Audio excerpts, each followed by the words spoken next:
As I show you this video, and this is a little dated video, but it's the best one that I've got to describe personalities. It's a marriage conference where he's talking about marriages, but just transpose yourself into, okay, he's talking about my junior higher. So he says, how many of you have the L, high in the L category? Shoot your hands up if you got a peak and that kind of stuff. So yeah, just respond to the video when that comes up. The other thing is, C, the strengths of his or her temperament are, if you see things that he is saying that are strengths about that temperament, write them down. Or weaknesses about that temperament, why don't you write those down too, and we'll take it from there. Circle the highest point of those down in that graph below. Were you highest in the L or the O or the G or the B? So the first thing I'm going to do is just give you an overview of these 4 basic personalities. Now, let me say this is just going to be an introduction. We could go much deeper. We actually do go deeper into the book, but this will give you a general introduction. So we're going to talk about those basic personality events first, and then what we're going to do is talk about how do you blend those differences into a close-knit team, which is probably even more important. So what are the basic, bents, temperaments that are out there, and then also then how do you blend them into a close-knit team? So now you know where we're going. Let me see, we're a close-knit group here. We've all been through, rained on some trials here. Let me see the hands of you that scored the highest in the L as in Larry category. Let me see, wow, look at this. All right, now we have a little word picture that we use to describe these people, and hold your hands up again. Let me see, all right. Now these are what we call lions. Lions, that's what the L stands for. And let me just give you some general characteristics of lions. Now lions tend to be pretty take charge, pretty decisive kind of people. Pretty go for it. In fact, if you have a child in your home that has a lot of lion, they're basically letting you live at home. Have you noticed that? Because they really run the show. If you're a teacher and you have students that have a lot of lion, okay, guess what? They're running the classroom. They're letting you come to class, but they're running it. We had a dad tell us recently his daughter had just turned 5 years old and was her first day at kindergarten. And does this sound like a little lion? She comes busting in the door and slams down her books on the counter. And she goes, Daddy, I am never going back to that kindergarten again. And he said, well, honey, how come? He says, well, that teacher didn't do one thing I told her to do. Now, that's a lion, somebody that's pretty take charge. Now, here's another characteristic. They tend to be pretty decisive. Is it easy for lions to make decisions? Yes. With or without the facts, who cares? Let's make a decision here. I mean, we're going to make a decision. And not only are they, aggressive and decisive, they also are usually the boss. Any place they're in, they're usually the boss. Or at least they think they are at work. Okay. So those are 3 general characteristics right there. Now, how do lions do when it comes to meaningful communication? Now, sometimes they do good if they're balanced lion. But for some lions, are they really into chit-chat? No. I mean, what's the point? In fact, we had one guy tell us he had talked to his wife. He goes, I listened to her for about 10 minutes, and then finally I said, well, honey, this is a great conversation, but next time we talk, try having a point, okay? And now you'd have to be a pretty insensitive lion to say that, but that's certainly not the best way to do it. But lions, sometimes they want Reader's Digest version conversations. They don't want War and Peace. Just give me the facts type of a situation. Now here's another thing. How do lions do when you ask them questions? Do they love to be questioned? No, they like to be obeyed, basically. But really, sometimes what they can do is they can treat questions by other people as direct, affronts to them. Well, hey, why are you challenging me? And someone say, hey, I'm not challenging you, I'm just asking for information. But a lot of times lions can interpret questions as somehow some type of disloyalty. So that's some characteristics there. Some great strengths. We go all over the country. A lot of the leaders in a lot of great Christian organizations have what? Lion in them. Because they are visionary. Do you have to motivate a lion, usually? No, you just point them. They're like Peter and Paul in the scriptures. They're already motivated. You just try to direct them because they're already headed in that place. But, so all those strengths, what do they need to learn? Well, first of all, here's one of the things they need to learn. And that is that people are more important than projects. people are more important than projects. Sometimes a lion can communicate that the task that they're on is so important that sometimes the people can get overlooked or even sometimes overrun. Have you ever had, for example, someone say to you, well, hey, I'm not attacking you, I'm just attacking your performance, or something like that? Well, you know what? For some people, lions, that's pretty easy for them to do, to separate somebody's performance from their person. But there's other people, they can't separate it. So lions need to realize that.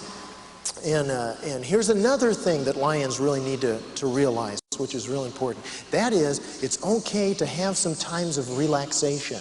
We know of one guy, lion, and he had his 2-week vacation coming up, and he decided right at the last minute that he would cancel the vacation, and he finished up his little add-on instead, because let's accomplish something, let's do it. Well, did that go over real good at home? No. So that's the type of thing. And the third thing is to increase the communication level.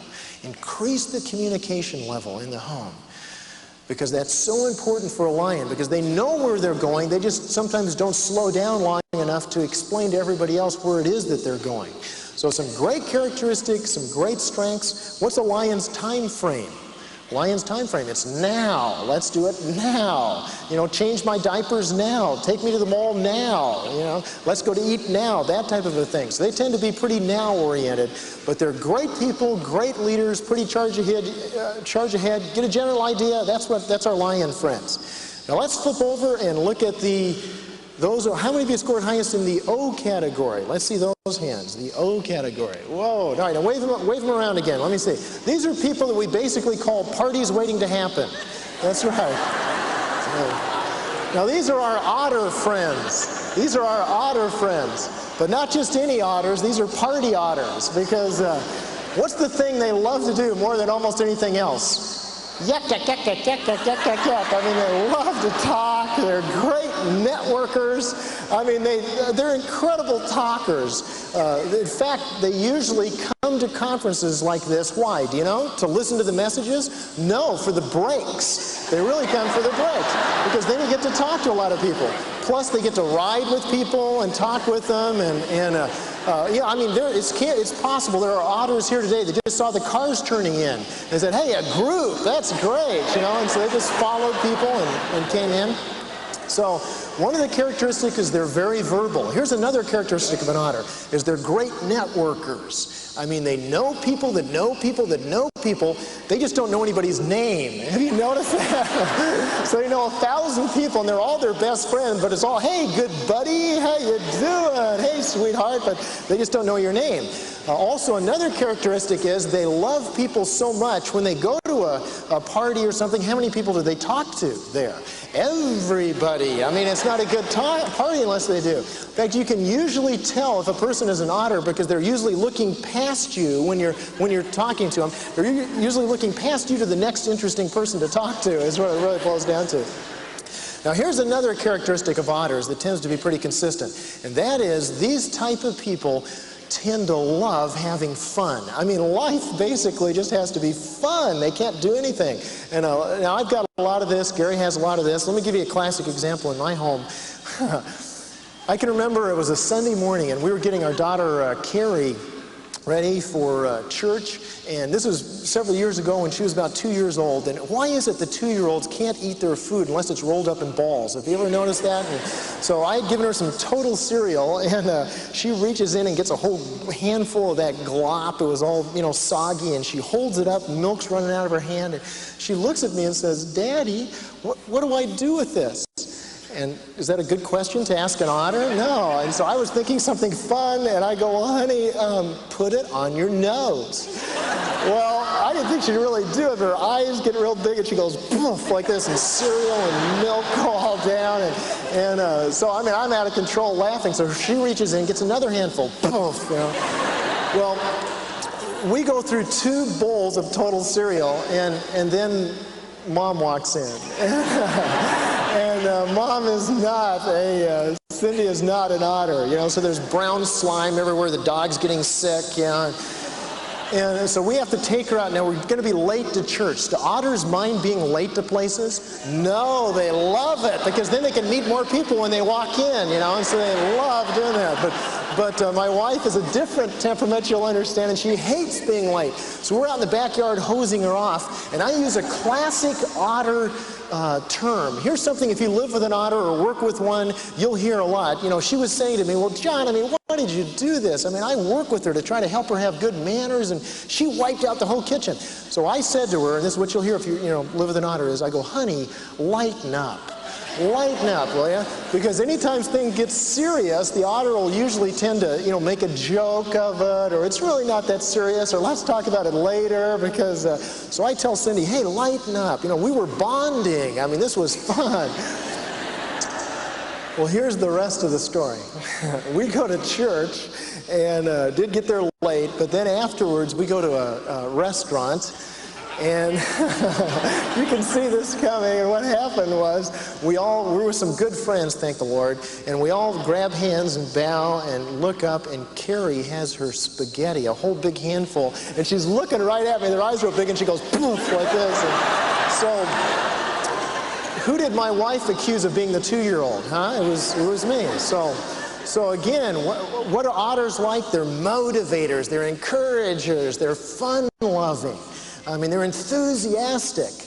Are they good salespeople? Sure, they love doing that kind of thing. Are they into details? No. What's a detail? That type of a thing.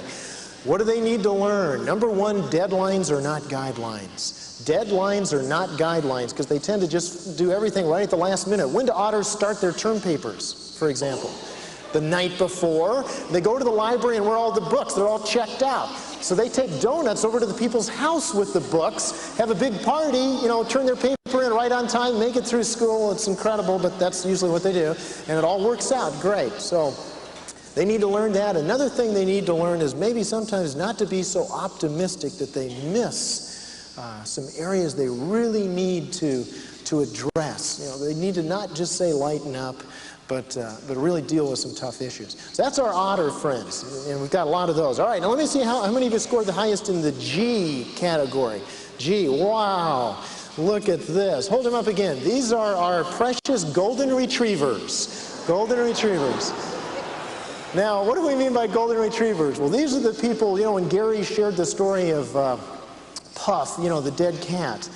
These are the people that always groan. That's why we can't tell any dead cat jokes. Basically, we have some good ones, but golden retrievers tend to be so sensitive and so nurturing, so supportive. We had a couple come in, for example, they'd been married for 28 years. Now, that's more than once around the block. And I remember asking them, I said, well, hey, how long have things been difficult?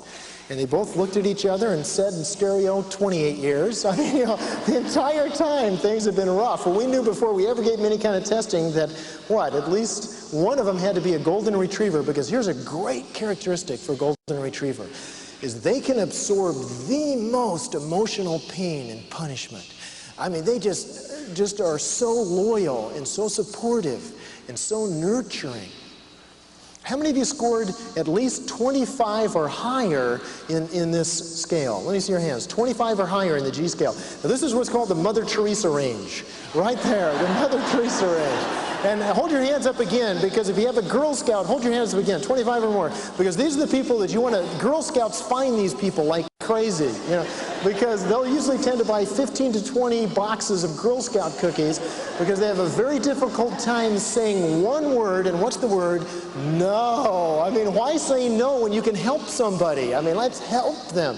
They tend to be great listeners. Remember, let's take the typical Christmas party. Here, give you an idea. Who calls the Christmas party? The lion. He says, we are having a party. I may not be there, but you be there, type of a thing. Now, the otter hears, party, hey, I'll come, great. But do they just come to your Christmas party? No, they go to about 6 in the same night. So, meet everybody. And who do they talk to? Everybody. Now, what about the golden retriever? When they go to a Christmas party, who do they talk to?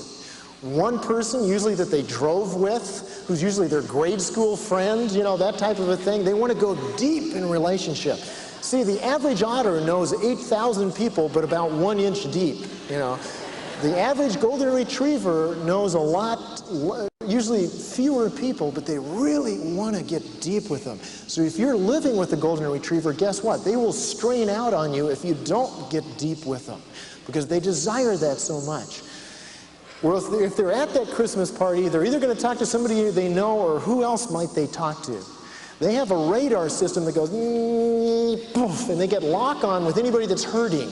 Anybody that's hurting, they'll, oh, you're not feeling good? You know, that type of a thing. And they tend to just pick up people. The phone rings all the time. I mean, here's a great example. We have a friend, we were in a small group with this one couple, and the wife is off the scale on the golden retriever scale. And she was in the store one day, in the market, and there's a total stranger right in back of her. And this lady strikes up a conversation with our friend, and they begin to talk, and she's pouring out her story, and her husband had just left, and her kids were sick. Well, anyway, she's just tearing up, and by the time she leaves, she ends up paying for this lady's groceries, and then she goes out to the car, and she's weeping uncontrollably because of this terrible story, and she's got the lady's name and is going to pray for her for months, you know.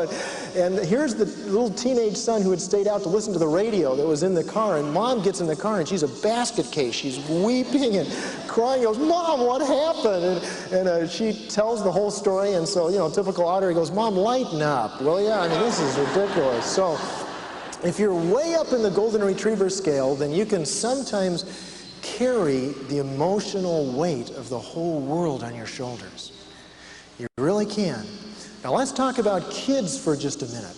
If you have a lion child, what's going to be your big challenge? Discipline.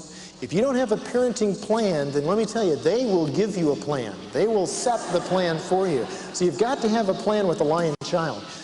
With otter kids, what are they like? Well, they're great kids. They're a lot of fun to have around. It takes them longer to do chores because the chore has to be fun, you know.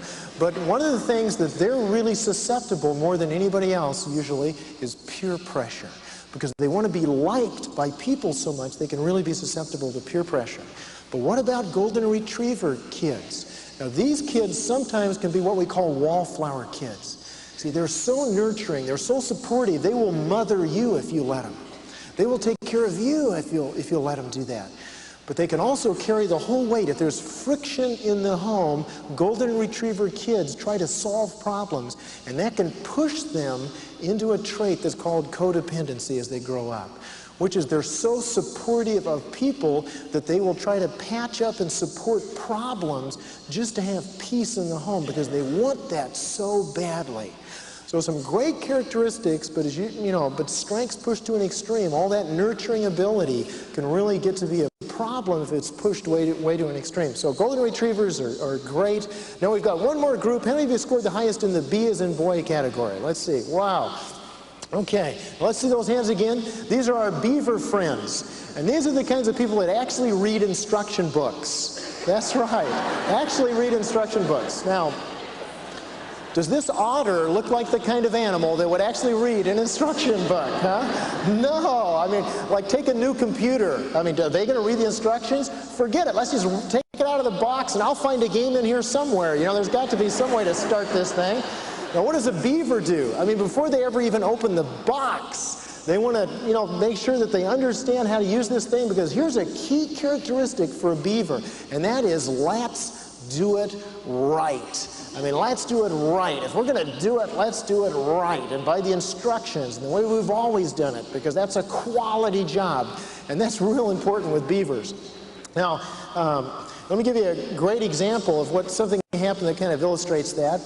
Typical otter, I decided one time, and I talked to Cindy, we decided we'd get Carrie a swing set. And so I broke the news to Carrie on a Saturday morning, and I go, well, honey, hey, guess what? I'm going to build a swing set for you. And in fact, you're going to be swinging by lunchtime. Pretty optimistic. Well, the first thing I threw away was what?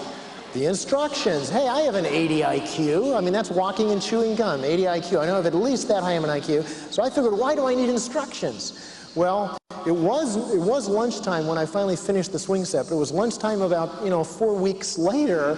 And here's the problem, and this is, it only happened probably to an otter, is I had never checked. In Arizona, if you don't have a sprinkler system, you don't have grass, if you've ever been out to Arizona.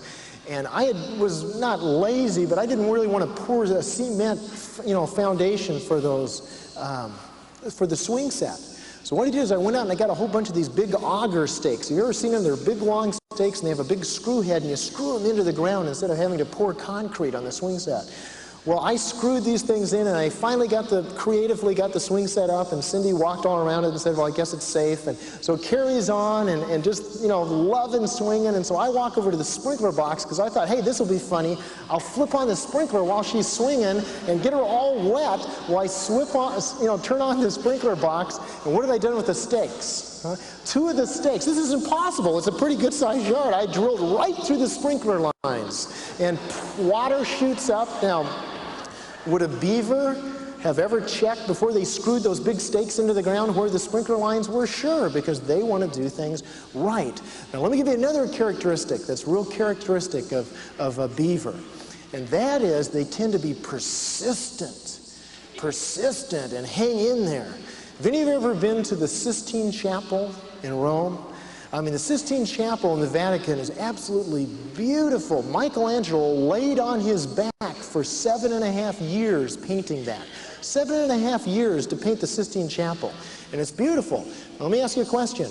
How long do you think it would have taken a lion to paint that ceiling, huh? I mean, they'd have got a crew in there and painted that thing in 20 minutes. Let's get this thing out here and go and do another one. Now, what about an otter? Sistine Chapel. Hey, first of all, they'd have forgotten to order the paint on time. And then when it did come, they'd have paint fights. Now let's just do a mural and get out of here. This is no fun, that type of thing. Now, would a golden retriever, would they have finished the Sistine Chapel? No, because every time the workmen showed up, they go, are you doing okay today? How are you? Go ahead and take the day off. Go ahead, take it off. I'm not going to charge you, that type of a thing. Hey, if you want the Sistine Chapel done right, then leave it to beaver. I mean, that is right. Just leave it to beaver. So beavers do things in a quality way. Here's another thing that's a real key characteristic about beavers, is they actually enjoy and look forward to times of quiet. And who do they usually live with? Otters and lions, right? Who don't know the meaning of the word quiet. I mean, they have to have some kind of background noise, lions and otters. I mean, there's at least turn on the stereo loud, but beavers actually like times of reflection. And that absolutely drives other people, crazy, some of the other ones. So, what are some of their characteristics? Persistence, diligence, doing things right. They're team players. They're great at follow-through, tremendous at follow-through. Now, if you have a child that has a lot of beaver, how can you tell that? What's one way? Well, just look at their closet. What do they usually do with their shoes? They line them up, they put their clothes all on hangers the right way, that type of a thing. They'll take their socks, for example, and roll them up, same color socks, and they'll roll them up. That's what a beaver will tend to do. What about otters? They usually have sock rooms, they just chuck them. And why is this? I'm going to do a study on this. Otters, it's almost impossible for an otter to actually get the dirty clothes in the dirty clothes basket.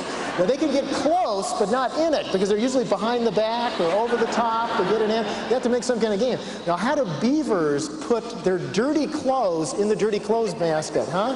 They fold them, that's right. They fold the dirty clothes and then put it in the dirt. I've never understood that exactly, but that tends to happen. So, now, you can see that, there's some great strengths with each of these different kinds of animals, some great strengths. Lions are pretty decisive and great leaders. Otters tend to be fun-loving and enthusiastic. Golden retrievers are nurturing and supportive.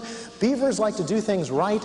How many of you know right now, for example, that under your roof, whether it's with roommates or in your home, you've got at least one of each of these animals under the same roof? Let me see your hands.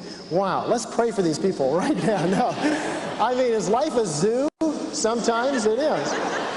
See, what do we want at home? We really want harmony at home, don't we? Okay. Sorry, we got started a little late, so I'm going to just keep us moving real quick here so we get to our Q&A. But you got it. The different personality types, and it sounds like some of you were relating to some of these temperaments up here. Just real quickly, lions and otters are probably the extroverts in this figure here. The beavers and the retrievers are probably more introverted. The lions and beavers are more task-oriented. The golden retrievers and the otters are more relational-oriented. So if you see a lion, you just, okay, he's an extrovert, he's going to get things done, he's going to take charge, he's task-oriented, can run over people.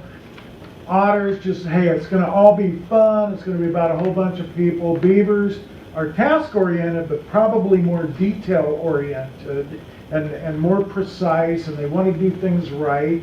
And they're list makers, and they're gonna get all the tasks done. And a retriever is very relational, but with a smaller group of people, and actually can be a wallflower. So let's just go through these real quick. You've written down your child's temperament, and you've probably written down some strengths. So what are some of the strengths that you, with lion children, have seen in your kiddos?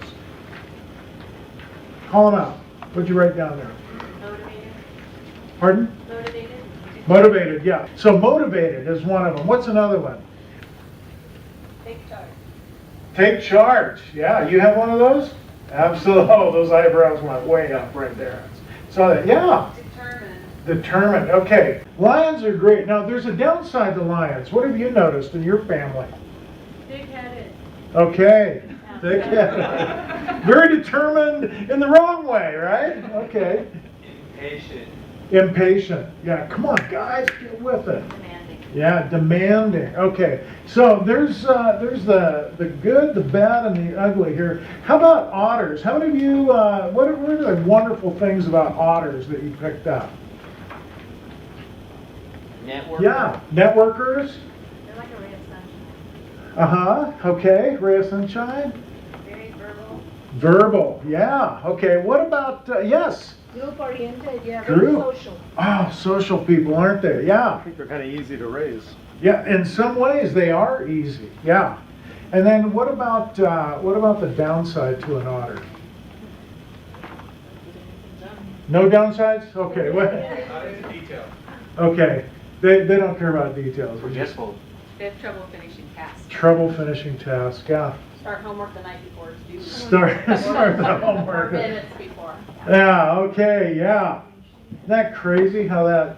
I mean, it's just wild. How about a beaver? Any qualities of a beaver that you go, oh man, I'm so glad my child's a beaver because of these great qualities?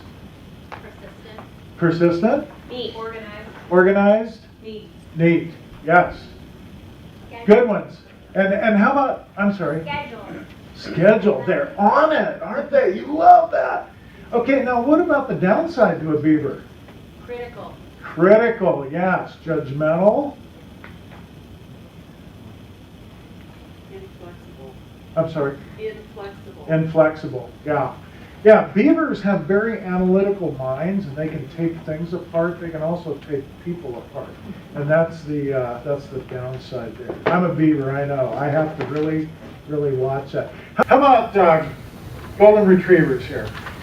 Good sides? Yes. They have very deep relationships. Deep relationships, yes. Very empathetic. Empathetic, Caring. yeah. Caring and supportive. Caring, supportive, loyal, all that great stuff. What's the downside to a golden retriever? They can be walked on. They can be walked on, taken advantage of. Too sensitive. Too sensitive sometimes, yeah. Yeah. And, I remember a situation in our home with a golden retriever who, there's some tension in the family, not caused by them, but caused by another family member, and they broke out in hives. I mean, they were taking it all in, they were just carrying it. Just summary thoughts here, and then we're going to get Scott and Joel back in here. Since temperament is genetic, I must accept it and work with it, okay? You're not going to change them. They were who they were at conception. They didn't decide they were going to be this way. They are this way, and so you, as a wise parent, are going to need to accept it and go, okay, this is the hand I've been dealt, and this is the hand I need to play. Secondly, since each child is uniquely created, I will value who they are. Have you ever been in a work situation and you're really good at one thing and maybe not so good at the other, and all the boss can do is complain about the thing that you're not good at and never acknowledge you for the things that you are good at? We've all experienced that. Guess what? As a parent, for a while I thought, well, my job is to correct my kid anytime, we need it. Well, my job is to value them and to affirm the great things that they are too. Since adolescence pushes life out of balance, we need to resist the urge to panic. Just understand, adolescence is pushing life out of balance. Things get out of whack. You did this to your parents, now they're doing it to you, and things are going to be a little different for a while. And don't panic. Don't panic. It's going to work out. And since my child has entered adolescence, I need to develop new parenting skills. Okay? And real quickly, the bottom line in all of this is we need to customize our parenting to fit our teens' temperament. I am a beaver. I like to be efficient. I like to make lists. I like to get things done. And in our house, we did chores every Saturday morning. All the kids knew, hey, everybody had their chore list. You get up whenever you want to get up, but we're all going to hit our chores. And we adopted Jeff, and he was a temperament that we had never experienced in our family before, because he was an otter. And if it wasn't fun, it wasn't worth doing. And he would take forever to do his chores, because he'd have to put a skate on in order to mow the lawn, or he'd have to come in the house and get a fanny pack with goldfish to carry around while he was raking the yard. Then he could have a picnic, and it was fun. And this topped them all. Okay, it was his job to do the backyard. Well, that's where the dogs were. So before you mow, you got to pick up the dog flops, right? Okay, so Jeff, we have a shovel, we have a paper bag. You just put them in there. He would put the paper bag over his shoulder. He'd get the shovel, he'd flip it up in the air, and he'd run and he'd catch him. Driving me nuts. And it would take him 5 times. But you know what? As a dad, I just had to go, okay, he's driving me nuts, and I'm going to kill him. If I don't accept the fact that he's an otter and just, okay, Jeff, that's fine. Any way you want to do it, it's just got to be done. And it would take him 10 times as long. But I had to customize my parenting to fit who he was. And lastly, we need to value their bent. So